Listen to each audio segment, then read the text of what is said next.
Congressman Brian Mast of Florida. He is a member of the House Foreign Affairs Committee and a retired Army Staff Sergeant. He's also volunteered and served alongside Israel's defense forces. Congressman, thank you for your service and happy Memorial Day to you. Thank you.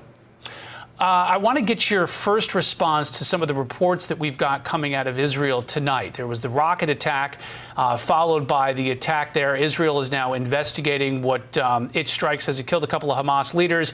Also reports of a few dozen civilians who have died. What's your reaction to that? I think you look at two things. One, the fact that there are still rocket attacks threatening Tel Aviv, Israel. It shows you that the job is not done. The mission is not complete yet.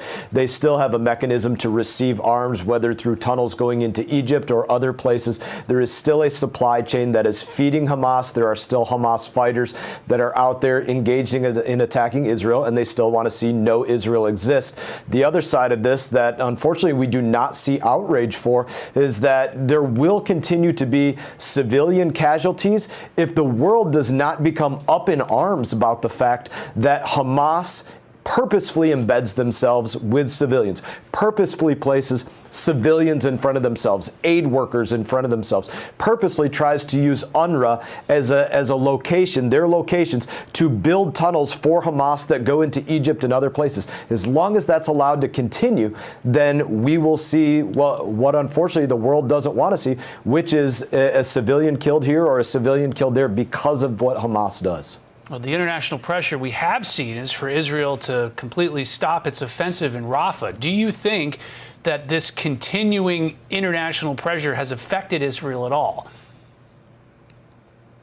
There's no question that Israel sees the international pressure.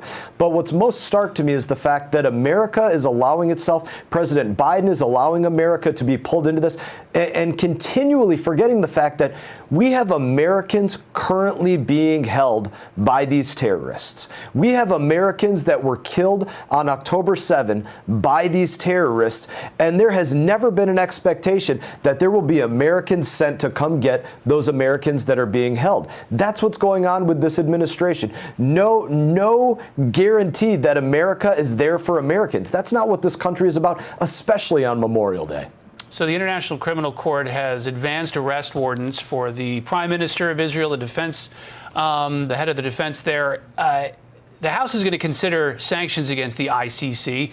Do you think those will pass the House? Do you think they'll pass Congress? And do you think that the administration should go ahead and sanction the ICC?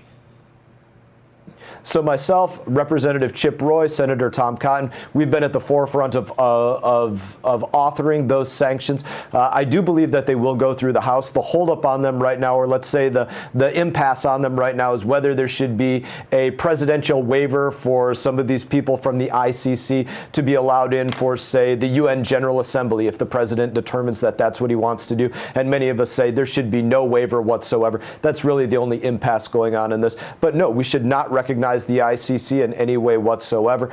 They were an entity that was meant to deal with countries that don't have court systems, don't have justice systems, and here they are working towards trying to arrest Prime Minister Netanyahu for defending his country against terrorists that purposely put civilians in front of themselves. And the ICC is caught bipartisan criticism here in the U.S.